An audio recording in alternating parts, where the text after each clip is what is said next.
معاملہ عملی ہے تو اعتراض اٹھانے سے پہلے اس موضوع پر نمایاں اہل علم کا نقطہ نظر سمجھا جائے تاکہ ہمارا اعتراض کہیں ہماری جہالت کا آئینہ دار نہ بن جائے۔ اعتراض کرنے سے پہلے سوال کر کے بات کو سمجھنے کا عمل کیا جائے۔ اختلاف اور تنقید کا درست طریقہ یہ ہے کہ دیانتداری سے کسی شخص کی پوری بات اور نقطہ نظر کو سمجھا جائے۔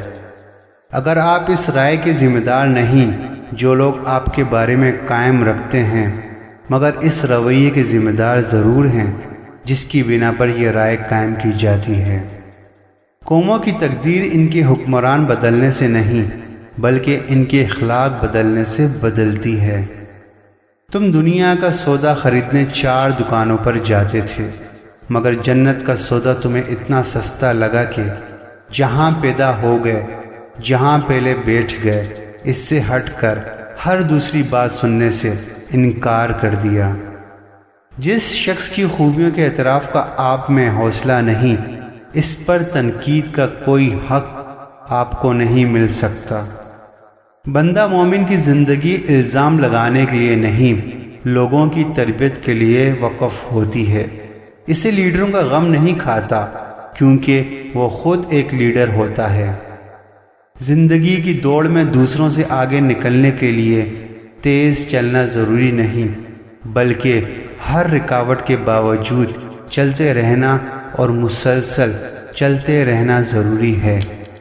اس ملک کے حالات برے لوگوں نے خراب نہیں کیے، ان اچھے لوگوں نے خراب کیے ہیں جو خیر و شر کی کشمکش میں غیر جانبدار رہتے ہیں، جو اپنے بیوی بچوں، نوکری اور کاروبار کے سوا کچھ سوچتے نہیں۔ انسانوں کے آدھے مسائل عقل حل کرتی ہے اور باقی آدھے مسائل کا حل مضبوط شخصیت ہے جو مسائل کے ساتھ جینا سکھاتی ہے۔ قانون بگڑے ہوئے افراد کے لیے ہوتا ہے، بگڑی ہوئی قوم کے لیے نہیں۔ بگڑی ہوئی قوم کی اصلاح صرف دعوت اور تربیت سے ہوتی ہے۔